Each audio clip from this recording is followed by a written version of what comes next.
What's going on, y'all? My name is Gerard Anderson, and I'm so excited to welcome you to my video using cognitive behavioral therapy, or CBT, as a framework for financial wellness. How your thoughts, feelings, and behaviors shape your financial reality. So, particularly in this video, I'm going to explain to you exactly what CBT is and how you can use it to overcome worry, stress, and anxiety in your finances, and how to use this framework to begin creating the financial reality that you desire to see in your life. So, what is CBT? Like I said, CBT stands for cognitive behavioral therapy. And basically, what CBT does, it looks at the connection and the relationship between your thoughts, your feelings, and your behaviors. And so those are the three major tenets of cognitive behavioral therapy. And the whole deal is to help you improve your thoughts, improve your feelings, and improve your behaviors so you'll have better outcomes in life. See, a lot of times the challenges that we have, they stem from one of these three areas. So it could just be some negative thoughts that you're having. It could be those negative thoughts could cause you to have negative feelings, or the negative feelings can cause you to have negative thoughts, which can lead to negative actions or behaviors. And guess what? If you're thinking negative and you're feeling negative and you're taking negative actions, guess what kind of outcomes you're going to have in life? You're going to have some negative outcomes in your life. So the thought behind CBT is, if we can help to improve your thoughts, improve your feelings, improve your behaviors, then guess what? You're going to see some significant changes in your life. Now, I added words in here. So words they aren't a part of the CBT framework, but words are so important to our lives. I think we really underestimate the power of our words.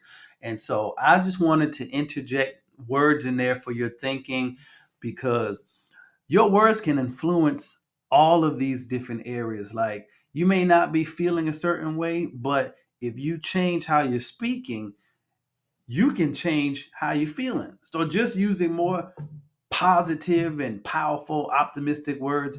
Give you an example. I went to I don't know. I went somewhere. I went to a store.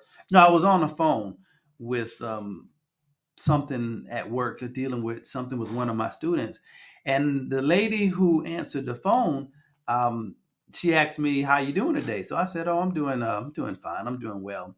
And I said, "How are you doing today?" And she said something like, "I'm amazingly well." And when she said that, I said, "Well, hold on a second.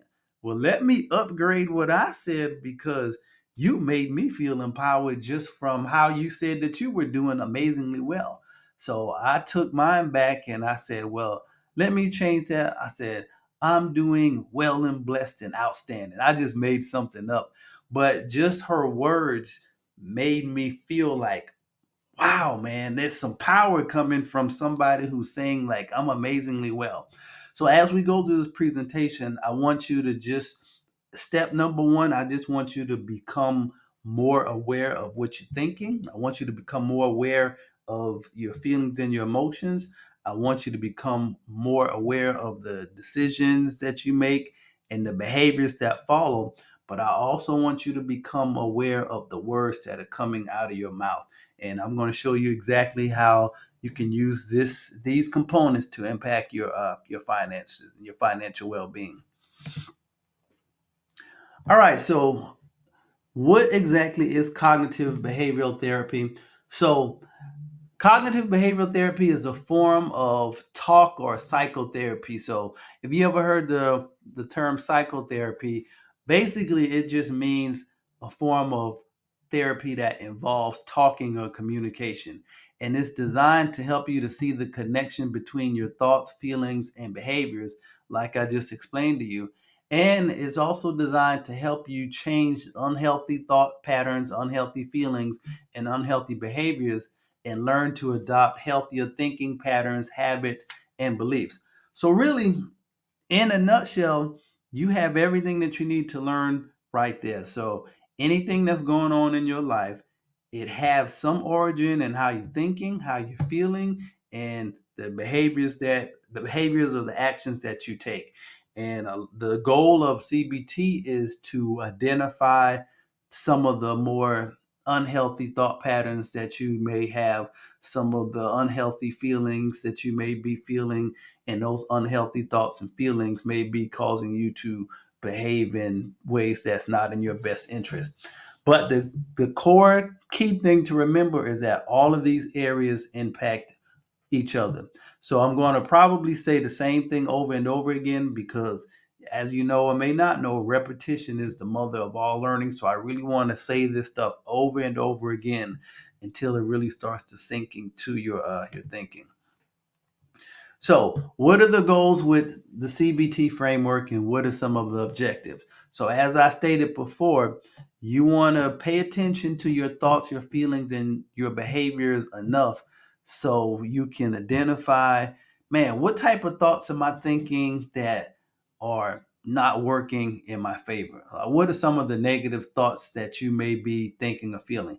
And I deal with this with students all the time. So, just to give you a quick example, I had a student one time who he was doing really bad in his class. Like he was had a whole bunch of failing grades in there. And so I got an opportunity to speak to that particular student. And so I said, "Yo, man, what's going on? Like, why are you struggling in this class?" And he said, "It's because I don't want to." He said, "I don't understand what's going on in the class. I don't understand what the teacher." He said, "I did at first, but he said I just kind of got lost, and I don't understand what the teacher's teaching now." So I said, "Did you ever take the time to just ask a question, ask questions to get clarity or understanding of the thing that is giving you trouble?" And so he said, "No."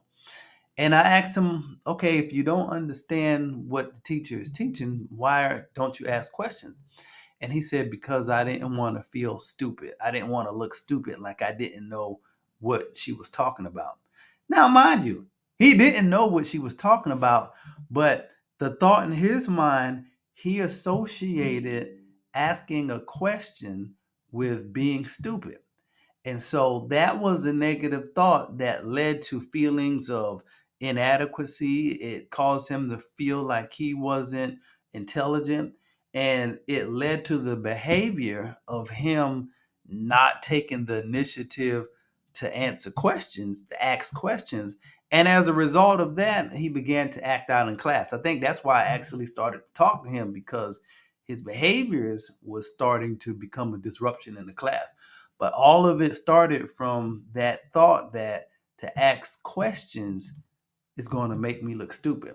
So, going back to the goals and objectives of CBT, to unlearn negative thoughts, feelings, and behaviors, number one, to then replace those thoughts with healthier thinking patterns, habits, feelings, and behaviors. All right. And then is to get all of this stuff in alignment. Now, this is the good part right here. So, here's the key, and I'm going to show you how this ties in with your finances. You need to get the right thoughts in alignment with the right feelings, in alignment with the right behaviors. So, you see, sometimes you can the reason why alignment is so important because you can start working on your thinking and you can start thinking better thoughts. But if your behaviors aren't aligned with that better thinking, then things are still going to be off. So the idea is we want to get all of those areas in alignment. And don't forget that I included those words in there as well. So we want to get your thinking in alignment with the right feelings, with the right behaviors, and we want to be speaking the right words. And when you can get all of those things into alignment, I guarantee you're going to see some significant changes in your mindset, even in your finances. And then the last goal of CBT is to help you develop some new skills, some new behaviors, some new habits, some new beliefs, and those are going to produce some new outcomes for your life. So yeah, see how all of this stuff is how it all comes together. So it's not just the thoughts, it's not just the feelings, it's not just the behaviors. It's also let's learn some new skills. Let's do these behaviors long enough to develop some new habits. And when you start acting in a different way over a prolonged period of time and you start seeing results, it's going to change your belief systems. And when all of those things change, you can't help but to see some different outcomes in your life.